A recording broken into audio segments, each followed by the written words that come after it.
It's 8:03 right now. Breaking news on the crisis in Syria. The UK now says an attack on Syria is justified. This morning, the British government released its legal reasoning for a strike in Syria based on humanitarian grounds. Moments later, the Speaker of Syria's parliament responded. He wrote a letter to British lawmakers comparing the situation to the lead up to the war against Iraq. Fox 17's Meagan is joining us now live in our studio this morning with more. Well, Erica, this all comes as the White House prepares to meet with top congressional leaders on plans about a possible U.S. military strike.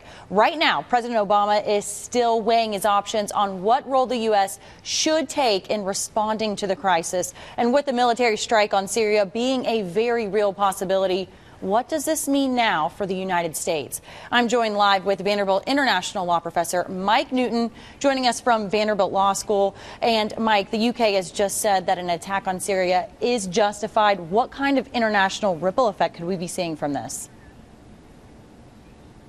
Well, just understand that the Brits were very clear in the run-up to Kosovo. They called it, the legal term is a humanitarian intervention, and that's why we went into Kosovo. The United States policy position on Kosovo was much more nuanced and therefore much less uncertain, much less vague.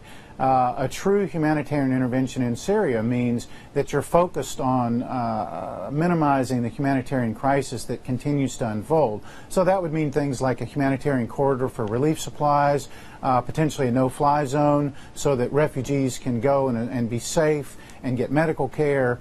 It would also mean that we were very clear that we had military forces in place to prevent any further chemical strikes. Remember, those chemical strikes were launched with artillery fire, so that would simply mean that we said no more artillery fire, and if there's shells in the air, then we respond immediately with military force. So are we now looking at the real possibility of an open-ended war?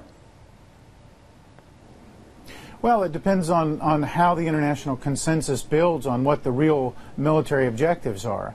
If we really do call it humanitarian intervention, then we have to use military force tailored in a way that addresses the humanitarian crisis. Otherwise, it's just a pretext, it's just a rationale for dropping a few bombs. And if after the Syrians have used chemical weapons for the first time since the Iraqis in the 80s, and all the United States and the rest of the world does is drop a few bombs here and there. Essentially, that's a punishment, that's a reprisal, and it's not a true humanitarian intervention. If the focus is to ameliorate the humanitarian crisis, to help people, to help protect people from further chemical weapons attacks, remember that the key thing here is the strategic balance at this point is being driven by the Syrians. They have the offensive on the ground, they have the initiative, and they have all the momentum on the ground. If the West is going to do anything to reverse that momentum, it's going to be very difficult to tie it back to the underlying humanitarian motive. So it's a very difficult line to walk.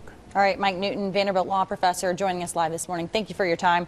Again, that breaking news, the UK has just said that a strike on Syria is justified this morning. We'll have to wait and watch and see how President Obama responds to all of this.